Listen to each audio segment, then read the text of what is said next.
오늘은 느헤미야 강해 마지막 14번째 시간입니다. 그동안 들으셨던 말씀을 정리해 보면 느헤미야는 세 부분으로 나눌 수 있습니다. 먼저 1장에서부터 7장까지 말씀은 국가의 외적 틀을 형성하는 내용으로 바벨론의 수산궁에 살던 느헤미야에게 조국 예루살렘의 황폐한 소식이 전해졌고, 느헤미야는 예루살렘으로 돌아와서 사람들을 격려하면서 성벽 중건 역사에 대한 분명한 목적과 비전을 심어주고 그들을 격려함으로써 그들과 함께 52일 만에 성벽 재건축을 마치게 되었습니다. 그리고 8장에서 10장까지의 말씀은 성벽을 재건한 후에 수문앞 광장에 백성을 모으고 학사 겸 제사장인 에스라를 강사로 초청해서 성경을 낭독하고 그 뜻을 설명해 주었습니다. 하나님의 말씀이 그들에게 들려질 때 모두가 감동을 받았고 눈물로 회개하며 하나님의 큰 은혜를 체험했습니다. 그리고 11장에서부터 13장까지의 말씀은 예루살렘 성벽 봉헌식과 성 안에 들어갈 사람들을 선택해서 그들은 예루살렘 성 안에서 성을 지키며 살게 된 것입니다. 느헤미야는 12년 동안 유다의 총독으로 있다가 바사, 즉 페르시아로 갔습니다.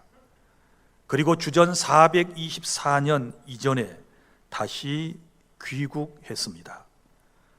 그런데 느헤미야가 예루살렘을 비운 사이 그들의 대적들이 예루살렘을 장악하고 느헤미야가 어렵게 이루어 놓은 일들을 망쳐 놓게 된 것입니다.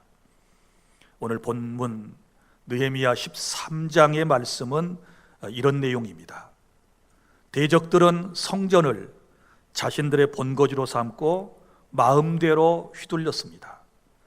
조국에 다시 돌아온 느헤미야는 이런 참담한 현실, 절망스러운 모습들을 보면서 결코 조국의 미래를 포기하지 않고 두 번째 총독의 임무를 시작하면서 적대 세력을 완전히 몰아내고 다시 개혁을 시작하는 것입니다. 오늘 주신 말씀을 통해 무너진 신앙생활의 기초를 다시 세우는 은혜가 있기를 바랍니다. 늘 우리는 세워놓지만 사단의 공격에 의해서 또 우리 자신의 연약함 때문에 세워놓은 것들이 자꾸만 무너지고 또 회파되는 이런 안타까운 삶을 경험하고 있습니다. 오늘 느헤미야 13장의 말씀을 통해서 우리 하나님께서는 무너진 5가지 신앙생활의 기초를 세우기를 원하시는데, 첫째는 1절부터 3절까지의 말씀을 통해서 하나님의 말씀을 세우시기를 바랍니다. 여러분, 인간의 타락은 하나님의 말씀이 무너진 데서부터 있는 것입니다.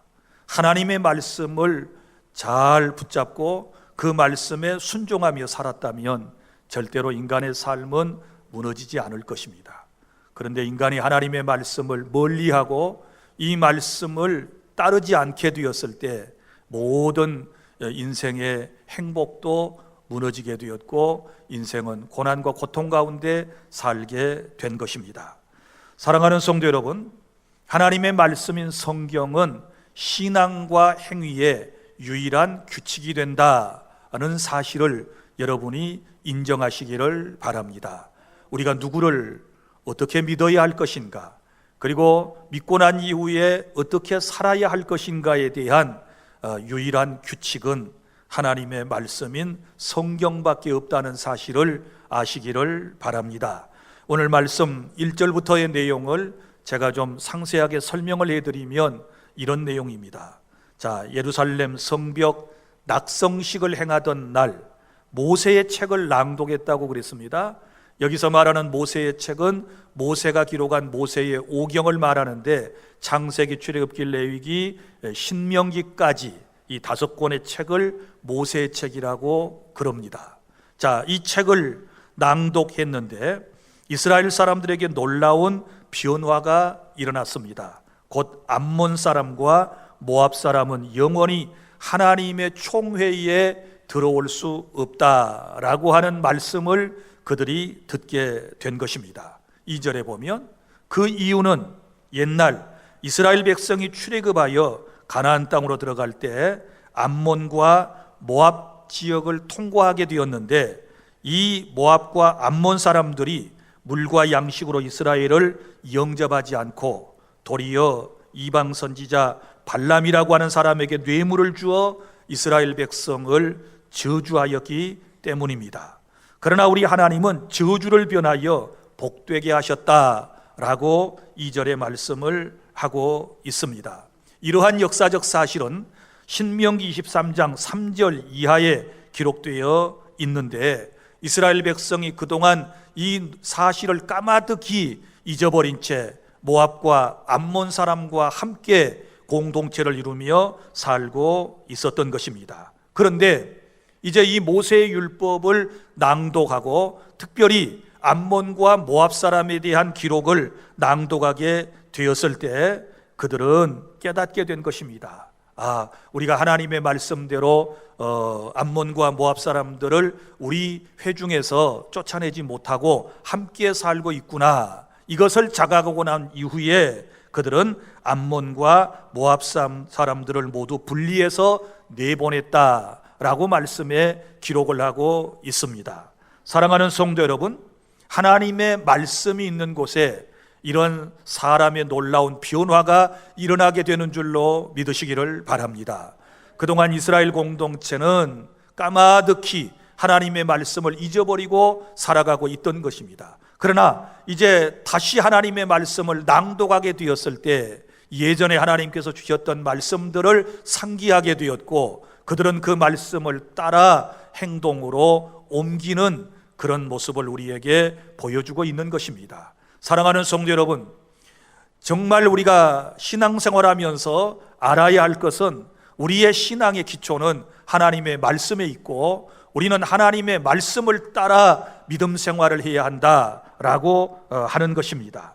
하나님의 말씀을 멀리하고서는 우리의 신앙은 절대로 올곧게 될 수가 없는 것입니다. 그런데 오늘날 많은 사람들이 하나님의 말씀은 뒷전으로 하고 사람들의 경험을 더 소중히 여기고 사람들의 간증을 성경보다 더 신뢰하는 경우도 있고 자기의 이성적 판단을 앞세우면서 하나님의 말씀을 뒷전으로 하는 이런 안타까운 현실을 우리는 살아가고 있습니다. 이래서는 안 되는 것입니다. 이렇게 하나님의 말씀이 무너지면 우리 신앙생활의 모든 것은 다 무너지고 만다는 것을 기억하고 이제는 하나님의 말씀으로 돌아와야 될 줄로 믿으시기를 바랍니다. 이전보다 하나님의 말씀을 더욱 가까이 하고 여러분이 하나님의 말씀을 읽고 그리고 듣고 배우고 이 말씀을 삶의 실천에 옮김을 통하여 하나님을 기쁘시게 하는 복된 성도의 삶을 꼭 살아야 될 줄 믿으시기를 바랍니다. 말씀이 우리를 살리는 것입니다. 말씀이 우리의 삶에 변화를 준다는 사실을 꼭 기억하시기를 바랍니다. 그래서 말씀을 멀리했던 삶을 회개하고 하나님의 말씀을 다시 세우는 이 사명이 우리에게 첫 번째로 중요하다라고 하는 것을 기억하시기를 바랍니다. 그 다음에 두 번째는 본문의 4절부터 9절까지의 말씀을 보면 거룩한 삶을 세워 나가는 것입니다. 여러분, 예루살렘 성벽이 무너졌던 것처럼 우리 신앙생활의 거룩성이 무너져 버렸지 않았습니까? 여러분, 예수 믿는 사람을 뭐라고 얘기합니까? 성도라고 그러죠. 성도라고 하는 말의 뜻이 무엇입니까? 거룩한 백성, 거룩한 무리라고 하는 뜻입니다. 그러니까 예수님을 믿는 사람은 거룩한 삶을 살아야 할 존재이다 라고 하는 것입니다. 그런데 우리의 삶 가운데서 우리가 거룩성을 드러내지 못했고 거룩한 삶을 통하여 하나님을 기쁘시게 하지 못했던 그런 일들이 지금까지 진행되었지 않았습니까? 오늘 말씀을 잘 보세요. 4절에 보면 이전에 하나님의 성전의 방을 맡은 제사장 가운데 엘리야십이라고 하는 사람이 있었습니다. 그런데 이 엘리야십이라고 하는 사람이 누구와 연락을 했습니까? 오늘 4절에 보면 도비야라고 하는 사람과 연락을 했다고 그랬습니다. 그런데 이 제사장이 도비야를 위해 성전에 한 큰 방을 만들어 주었는데 그 방은 원래 오늘 말씀 5절에 보면 소제물이라고 하는 것은 하나님께 드리는 식물성 제사를 위한 이제 곡식을 말하는 것입니다. 그 다음에 유향 그릇과 또 레위 사람들과 노래하는 자들과 문지기들에게 11조로 주는 곡물과 새 포도주와 기름과 또 제사장들에게 주는 거제물을 보관해 두는 장소가 바로 이 방의 원래의 용도였습니다. 그런데 6절에 보면 느헤미야가 예루살렘을 떠나 있는 동안 엘리야삽 제사장이 암몬 사람 도비야를 위하여 하나님의 전에 있는 큰 방 하나를 내주게 되었던 것입니다. 그럼 이 도비야라고 하는 사람이 누구입니까? 여러분이 느헤미야 강해를 쭉 들으면서 도비야 이 사람에 대한 얘기를 많이 들었을 것입니다. 이 사람은 암몬 사람인데 이스라엘 사람들이 성벽을 재건축할 때에 방해했던 사람이에요. 산발랏과 도비야와 산발랏, 정말 나쁜 인간들이거든요. 그런데 이 사람을 위해서 큰 방을 마련해 주었다. 원래 그 방에는 뭐가 있었다고요? 하나님께 제사하고 또 제사장들에게 나눠줄 수 있는 11조를 보관하는 그런 큰 방이었는데 그런 것들은 다 치워버리고 이 이스라엘의 대적자인 도비야에게 누가? 바로 제사장이 그 방을 넘겨주었다. 이렇게 말하고 있지 않습니까? 사랑하는 성도 여러분, 그런데 이 엘리야십이라고 하는 제사장은 누구입니까? 이 사람은요, 한때 느헤미야 3장 1절 이하에 보면 성벽 공사 때 그 형제 제사장들과 함께 양문을 건축했던 사람입니다. 그런 그가 이제 타락해가지고 세상 사람과 연합하여 하나님의 영광을 지금 가리는 세속적인 사람으로 탈바꿈되었다라는 것을 알 수 있는 것입니다.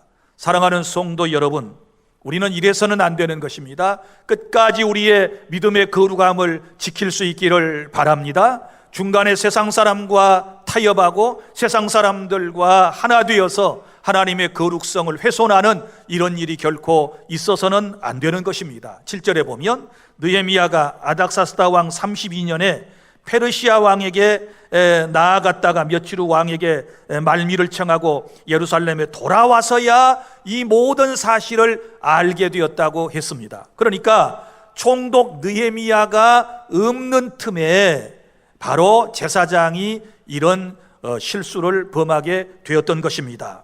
자, 돌아와서 이러한 사실을 확인하고 난 이후에 8절에 보면 느헤미야 총독이 심히 근심하여 도비야의 세간을 모두 방 밖으로 다 내던져버리고 그 방을 정결하게 하고 하나님의 전그릇과 소재물과 유향을 다시 그 방에 들여놓았다라고 말씀에 기록되어 있지 않습니까?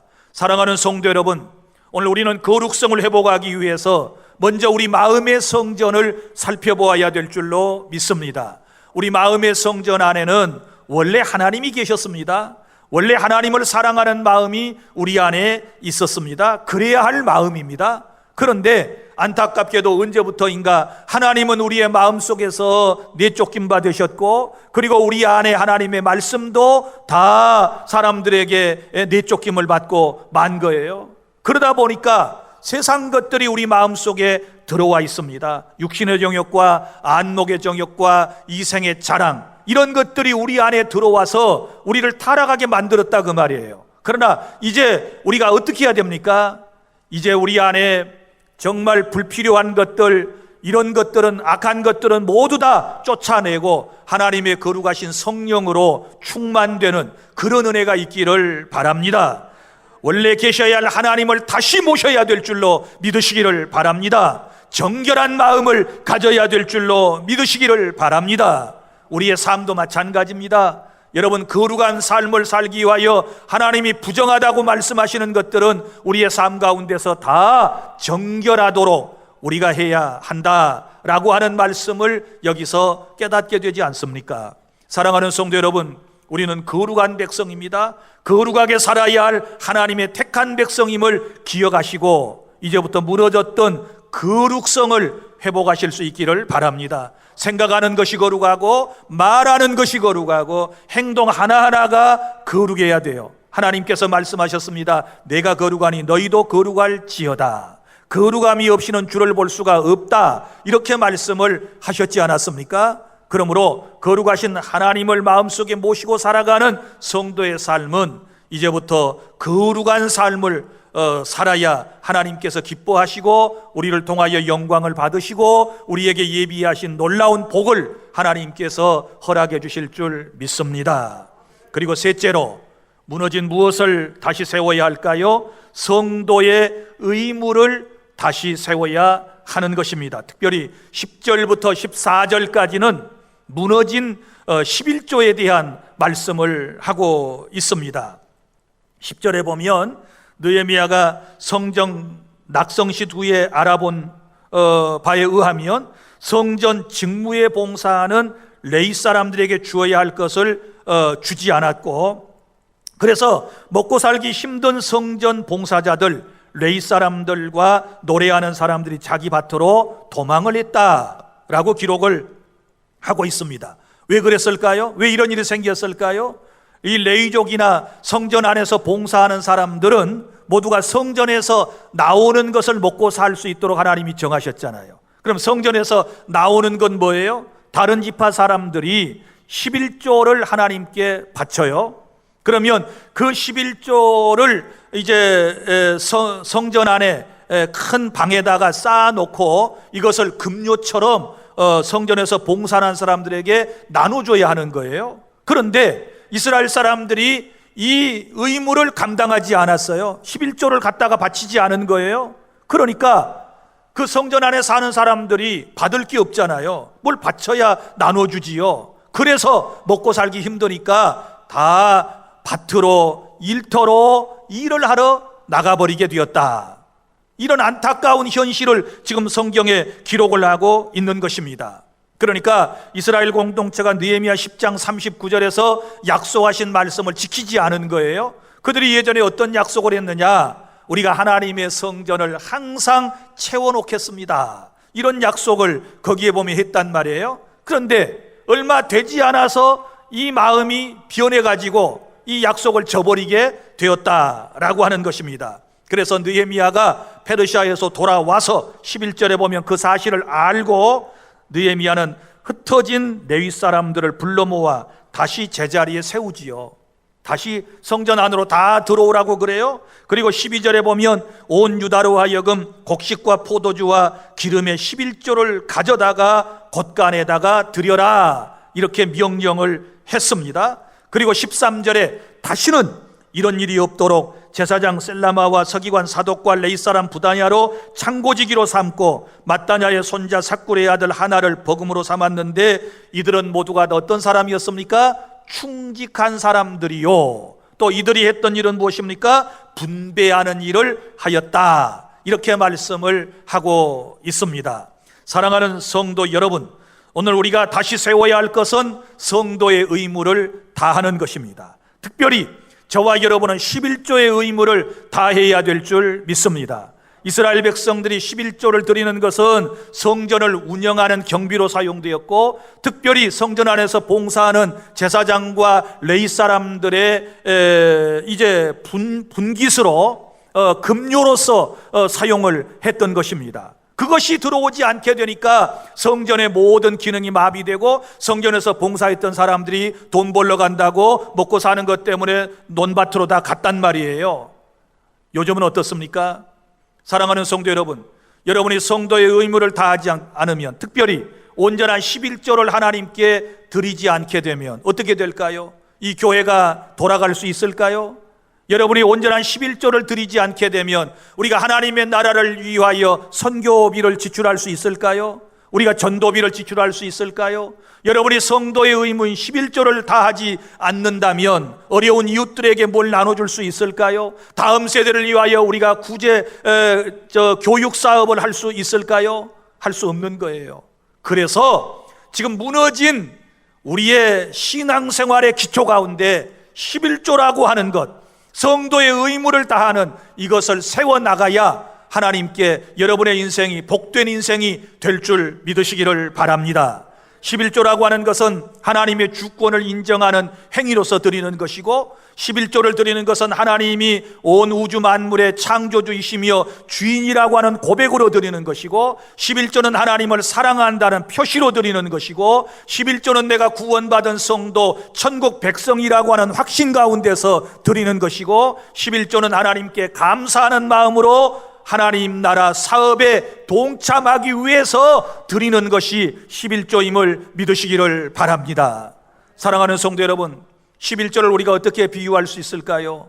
여러분, 농부가 농사할 때 반드시 필요한 곡식, 종자 혹은 씨앗이라고 말할 수 있을 것입니다.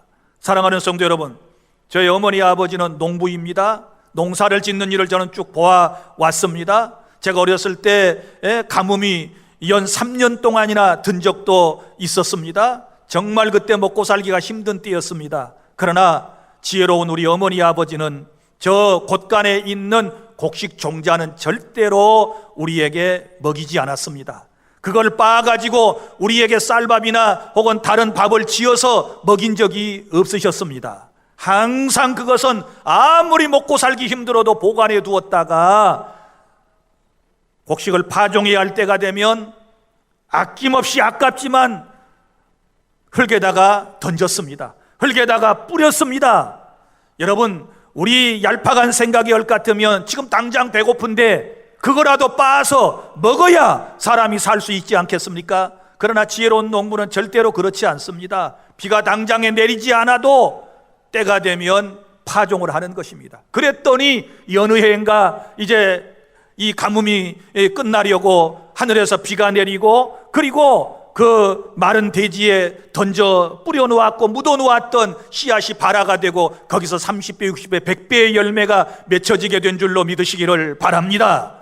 사랑하는 성도 여러분, 그러므로 우리가 아무리 인생이 힘들고 어렵고 경제적으로 우리가 군피방 가운데 있다 할지라도 여러분, 복의 종자여 씨앗인 11조는 떼먹어서는 안 되는 거예요. 믿습니까? 반드시 어려울 때도 온전한 11조를 하나님께 드려야 하나님이 기뻐하실 줄 믿으시기를 바랍니다. 어려울 때일수록 성도의 의무를 다할 때에 우리 하나님께서는 우리의 앞길을 인도하시고 우리의 살 길을 열어주실 줄로 믿으시기를 바랍니다.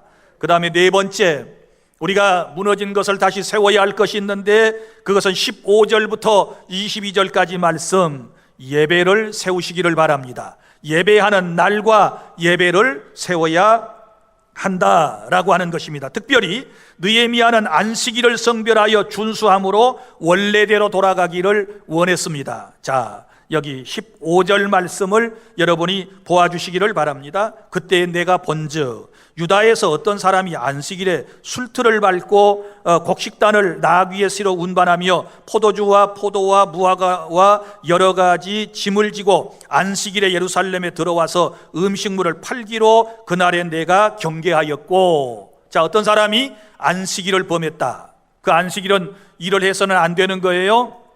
그런데 여기 술틀을 밟고 곡식단을 나귀 위에 실어 운반하고 또 포도주와 포도와 무화과와 여러 짐을 가지고 예루살렘에 들어와서 음식물을 팔더라는 거예요. 이거 안식일에는 일을 해서는 안 되는데 지금 일을 하는 거예요. 파는 사람이 있었다는 것은 사는 사람이 있었다는 거 아니겠어요? 그런데 누가 샀습니까? 유대인들이 샀단 말이에요. 예루살렘 성에 사는 하나님의 선민이라고 하는 사람들이 안식일을 지금 저버리고 범하고 있는 것입니다. 또 16절에 보세요. 이런 일이 계속되는데 또 두로 사람이 예루살렘에 살며 물고기와 각양 물건을 가져다가 안식일에 예루살렘에서도 유다 자손에게 팔기로. 자, 안식일에 물고기를 파는 사람도 있었고 또 그것을 유다인들이 샀단 말이에요. 그래서 여기서 느헤미야 총독이 어떻게 했느냐? 17절, 내가 유다의 모든 귀인들을 꾸짖어 책망을 했습니다. 그들에게 이르기를 너희가 어찌 이 악을 행하여 안식일을 범하느냐. 자, 안식일을 범하는 것은 악이라고 말씀을 했습니다. 악한 일이라고 말씀을 했습니다. 그리고 의미심장한 말씀을 던지고 있습니다. 18절 다 함께 시작. 너희 조상들이 이같이 행하지 아니하였느냐? 그래서 우리 하나님이 이 모든 재앙을 우리와 이 성읍에 내리신 것이 아니냐? 그럼에도 불구하고 너희가 안식일을 범하여 진노가 이스라엘에게 더욱 심하게 임하도록 하는도다 하고. 아멘. 자, 이스라엘 백성들이 왜 재앙을 받았느냐? 안식일을 그 조상들이 범하였기 때문에 재앙을 받았다 라고 말씀을 하고 있고, 너희들도 조상들처럼 안식일을 범하게 되면, 예배를 등한히 하게 되면 하나님의 진노가 더욱 심하게 임하게 될 것이다, 이렇게 말씀을 했습니다. 사랑하는 성도 여러분, 예배하는 날이 이렇게 소중한 것입니다. 구약 성도들은 토요일을 창조의 안식일로 지켰습니다. 이제 신약시대의 성도들은 예수님이 부활하신 날을 기념하며 우리는 안식일로 지키고 있는 것입니다. 날짜만 변동된 것이지 그 안식일의 개념은 같은 것입니다. 하나님께서 안식일을 복되다, 거룩한 날이다, 이렇게 선포를 하셨거든요. 그래서 오늘 주일은 거룩한 날이고 복된 날이기 때문에 이 날은 하나님께 온전히 예배하는 날로 하나님께 드려야 될 줄로 믿으시기를 바랍니다. 그런데 보세요, 오늘날 우리는 어떻습니까? 이 주일 예배를 목숨을 걸고 잘 지키지를 않아요. 요즘 코로나 핑계를 치고 2년 동안이나 주일 예배에 참석하지 않은 사람들, 나 하나님께서 어떻게 생각하실는지 모르겠어요. 물론 형편과 처지에 따라서 집에서 온라인으로 예배를 하는 분들도 있겠지만은, 그러나 우리 가운데 대부분의 우리 주안교회 성도들, 적어도 절반은 그 어려운 상황에서도 하나님께 나와서 이 자리에서 예배를 하고 있습니다. 할렐루야. 여러분들에게 주님이 예비하신 큰 복이 함께 하시기를 바랍니다. 이 날이 복된 날인 줄로 믿습니다. 영혼도 살고 육체도 살고 삶도 회복되는 날이 바로 거룩한 주님의 날인 줄 믿으시기를 바랍니다. 그런데 주님의 날에는 우리가 반드시 해야 할 일이 있고 또 하지 말아야 할 일이 있다는 사실을 기억하십시오. 그러면 주일에 우리가 할 수 있는 일은 무엇일까요? 하나님께 예배하는 것이지요. 온전히 하나님께 예배하는 것, 그 다음에 주일에는 선을 행하는 것입니다. 연약한 사람들, 불쌍한 사람들, 어려운 사람을 돕는 일을 해야 하는 것입니다. 그리고 주일에는 복음을 전할 수 있습니다. 그리고 주일에는 병자를 위문한다든지 어려운 사람을 찾아가서 격려할 수 있습니다. 그리고 또한 종교 서적을 읽을 수 있습니다. 이거 다 우리가 주일에 할 수 있는 일이에요. 또 아주 위급한 상황에서는 사람의 생명을 건지는 일도 해야 되는 거예요. 자, 주일에 사람이 다 죽게 생겼으면 그 사람 살리는 일은 해야 되는 거예요. 그러나 하지 말아야 할 일이 있어요. 그것은 어떤 일이냐? 나 자신만을 위한 일은 하지 않는 거예요. 이걸 사사로운 일이라 그러는데, 그럼 어떤 일들이 있을까요? 이사야에서는 분명히 말씀을 하고 있지요. 안식일에는 노동을 금하여라. 안식일에는 자기 자신을 위하여 오락을 금하여라. 안식일에는 매매하는 일을 금하여라. 안식일에는 정말 하나님께서 원치 않는 나 자신을 위한 어떤 일들은 전부 다 금하도록 하나님께서 말씀을 하신 것입니다. 사랑하는 성도 여러분, 이런 안식일의 정신을 기억하고 여러분들이 주일 예배는 목숨을 내걸고 지켜야 될 줄 믿으시기를 바랍니다. 주일 예배 목숨을 내걸고 지키면 우리 하나님께서 또한 여러분을 끝까지 지켜주실 줄 믿으시기를 바랍니다. 이 세상 끝날까지 여러분을 떠나지 아니할 것이고 여러분을 끝까지 보호해 주신다는 사실을 확실하게 믿으시기를 바랍니다. 자, 그래서 무너진 주일 예배를 다시 세우기를 바라고, 마지막으로 다섯 번째 우리가 세워야 할 것이 있는데 그것은 가정을 세우는 것입니다.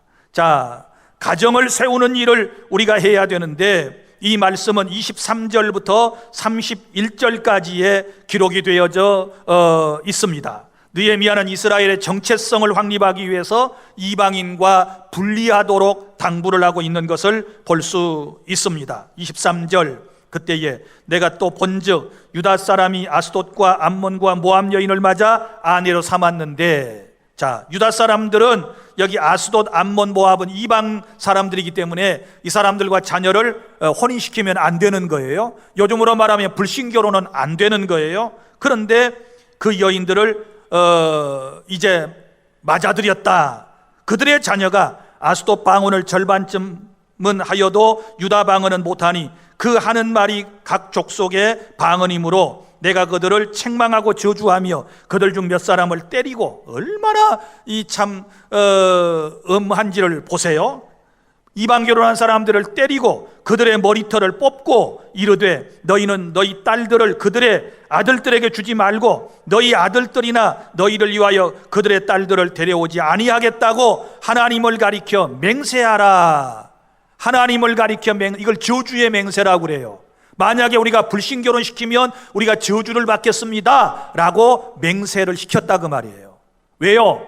이스라엘의 신앙의 순수성을 지키기 위해서 그런 거예요. 그냥 저 이방 사람들은 다 하나님이 버려서 그런 것이 아니고 이방 사람들은 우상을 섬기고 있잖아요. 그래서 그 대표적인 예로 솔로몬을 말하고 있어요. 자, 26절부터 27절 다 함께 시작. 또 이르기를 옛적에 이스라엘 왕 솔로몬이 이 일로 범죄하지 아니하였느냐? 그는 많은 나라 중 비길 왕이 없이 하나님의 사랑을 입은 자라. 하나님이 그를 왕으로 삼아 온 이스라엘을 다스리게 하셨으나 이방 여인이 그를 범죄하게 하였나니 너희가 이방 여인을 아내로 맞아 이 모든 큰 악을 행하여 우리 하나님께 범죄하는 것을 우리가 어찌 용납하겠느냐? 아멘. 무슨 얘기입니까? 저 지혜의 왕이라고 하는 하나님의 사랑을 가장 많이 받은 솔로몬 왕조차도 이방 여자들을 첩으로 들여가지고 결국은 믿음이 무너졌고 그들이 가져온 우상을 섬기고 우상의 전까지 세우는 이런 안타까운 타락의 길을 걸었다는 사실을 상기시키면서 하물며 너희일까 보냐, 너희들도 충분히 그럴 수 있어. 그러니 이방 결혼은 안 돼, 불신 결혼은 안 돼, 이렇게 지금 얘기를 하는 것은 한 가정의 믿음의 순수성을 유지하기 위해서 하나님께서 가정을 올바로 세워가라고 말씀하시는 것인 줄로 믿으시기를 바랍니다. 이제 여기 28절부터 마지막 절까지 말씀해 보면 심지어 대제사장의 가족들 가운데도 이런 일이 있었어요. 28절, 대제사장 엘리야삽의 손자 요야다의 아들 하나가 호론 사람 산발랏의 사이가 되었으므로, 이 산발랏이 누구라고 그랬어요? 호론 사람 산발랏, 암몬 사람 이 다비야, 이 사람들은, 도비야, 이 사람들은 모두가 다 예루살렘 성을 짓는데 방해했던 나쁜 인간들이거든요. 그런데 제사장도 사돈지간을 맺었단 말이에요. 그래서 내가 쫓아내어 나를 떠나게 하였느니라. 그래서 이 분리를 시키는 거예요. 내 하나님이여, 그들이 제사장의 직분을 더럽히고 제사장의 직분과 레위 사람에 대한 언약을 어겨 싸우니 그들을 기억하옵소서. 내가 이와 같이 그들에게 이방 사람을 떠나게 하여 그들을 깨끗하게 하고 또 제사장과 레위 사람의 반열을 세워 각각 자기의 일을 맡게 하고 또 정한 기한에 나무와 처음 익은 것을 드리게 하여 싸우니 내 하나님이여, 나를 기억하사 복을 주옵소서. 아멘. 자, 그래서 여기 중요한 것은 뭐냐? 가정을 세워라. 가정을 세운다는 말은 믿음의 가정을 세워라. 믿음의 명문 가정을 세우는 저와 여러분이 될 수 있기를 바랍니다. 그리고 난 이후에 우리가 하나님께 이런 기도를 할 수 있어요. 31절, 내 하나님이여, 나를 기억하사 복을 주옵소서. 할렐루야. 우리가 무너진 오늘 5개의 신앙생활의 기초를 세우고 난 이후에 우리가 할 수 있는 기도가 뭐라고요? 내 하나님이여 나를 기억하사 복을 주시옵소서. 그래서 여러분 이제 말씀을 맺습니다. 느헤미야와 이스라엘 공동체가 무너진 성벽을 다시 세우듯 우리가 여러 가지 사정으로 무너진 내 신앙과 삶과 교회와 나라 공동체를 다시 세워야 될 줄 믿습니다. 성벽이 무너져 있으면 그 성 안에 있는 사람은 평안하게 못 삽니다. 불안할 것입니다. 적군에게 가진 것은 약탈당하고 생명조차도 잃을 수 있는 것입니다. 그러므로 이런 수치를 다시 한번 당하지 않기 위해서는 우리가 다시 세워야 할 것이 있습니다. 5가지를 세우라 그랬습니다. 말씀을 세우시기를 바랍니다. 이제는 말씀이 믿음과 행위의 유일한 규칙임을 알고 말씀을 세워나가시기를 바랍니다. 그리고 성도로서 거룩한 삶을 세워나가시기를 바랍니다. 그리고 또한 성도의 의무 11조를 다하시기를 바랍니다. 그리고 주일 예배를 목숨을 걸고 지키시기를 바랍니다. 그리고 여러분의 가정을 믿음의 명문 가정으로 세운 이후에 우리가 어떤 기도를 해요? 내 하나님이여 나를 기억하사 복을 주옵소서. 자, 다 함께 시작. 내 하나님이여 나를 기억하사 복을 주옵소서. 아멘. 기도하겠습니다.